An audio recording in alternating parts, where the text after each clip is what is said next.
it is hard to imagine how certain products were invented. How did someone think of the Slinky, and silly putty, and potato chips? It turns out many of society's most well-known inventions were simply mistakes made by scientists on alternative quests. So this video will guide you through those big inventions discovered accidentally. Play-Doh. One smell most people remember from childhood is the odor of Play-Doh, the brightly colored, non-toxic modeling clay.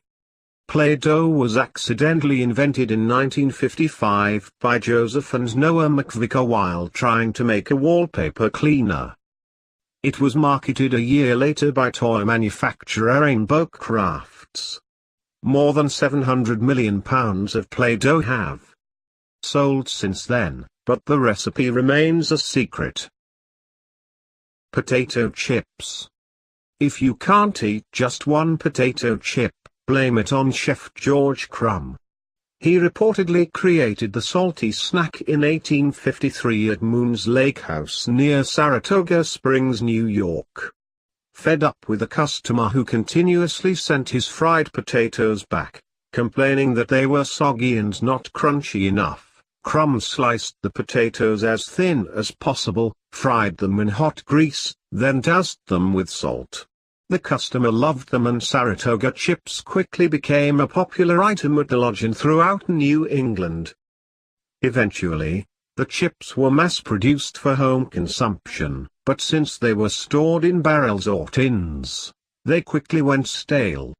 Then, in the 1920s, Laura Scudder invented the airtight bag by ironing together two pieces of waxed paper, thus keeping the chips fresh longer.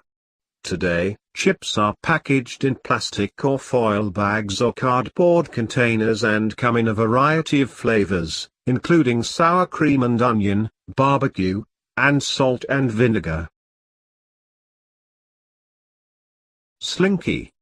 In 1943, naval engineer Richard James was trying to develop a spring that would support and stabilize sensitive equipment on ships. When one of the springs accidentally fell off a shelf, it continued moving, and James got their idea for a toy. His wife Betty came up with the name. And when the Slinky made its debut in late 1945, James sold 400 of the bouncy toys in 90 minutes. Today, more than 250 million Slinkies have been sold worldwide. Fireworks. Fireworks originated in China around 2,000 years ago, and they were accidentally invented by a cook who mixed together charcoal, sulfur, and saltpeter, all items commonly found in kitchens in those days. The mixture burned, and when compressed in a bamboo tube, it exploded. There's no record of whether it was the cook's last day on the job. Saccharine. Saccharine, the oldest artificial sweetener, was accidentally discovered in 1879 by researcher Constantine Thalberg, who was working at Johns Hopkins University in the laboratory of Professor Ira Rimson.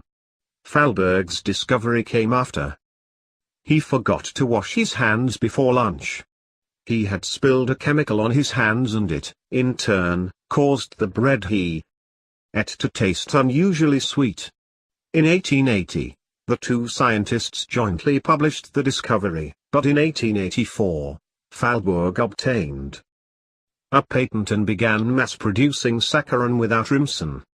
The use of saccharin did not become widespread until sugar was rationed during World War I, and its popularity increased during the 1960s and 1970s with the manufacture of sweeten low-end diet soft drinks.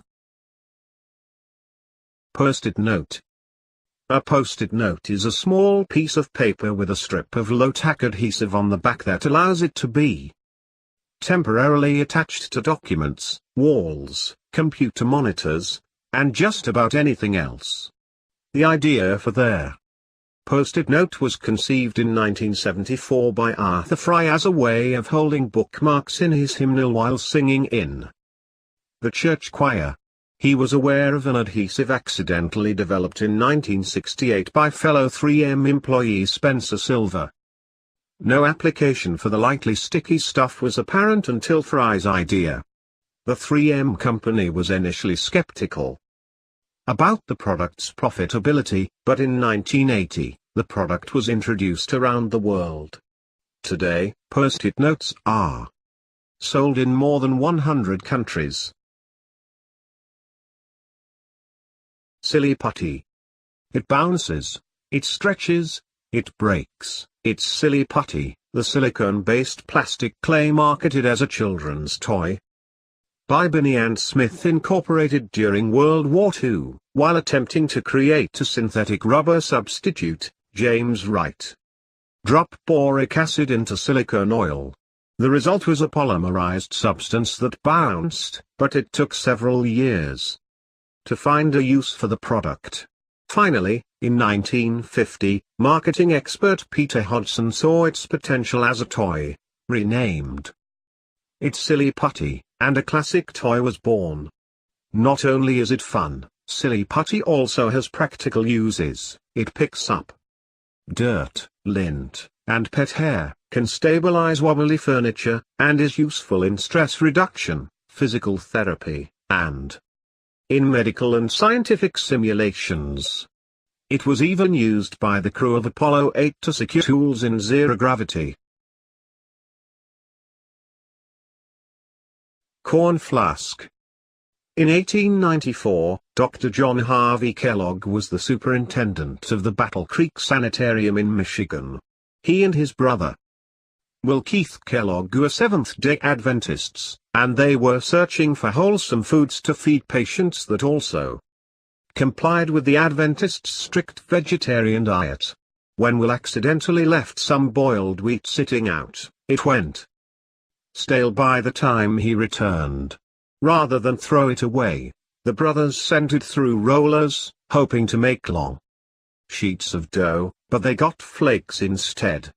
They toasted the flakes, which were a big hit with patients, and patented them under the name Granos. The brothers experimented with other grains, including corn, and in 1906, Will created their Kellogg's company to sell the corn flakes. On principle, John refused to join the company because Will lowered the health benefits of the cereal by adding sugar. Microwave oven. The microwave oven is now a standard appliance in most American households, but it has only been around since the late 1940s. In 1945, Percy Spencer was experimenting with a new vacuum tube called a magnetron while doing research for the Raytheon Corporation.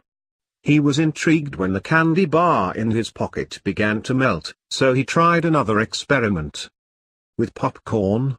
When it began to pop, Spencer immediately saw the potential in this revolutionary process.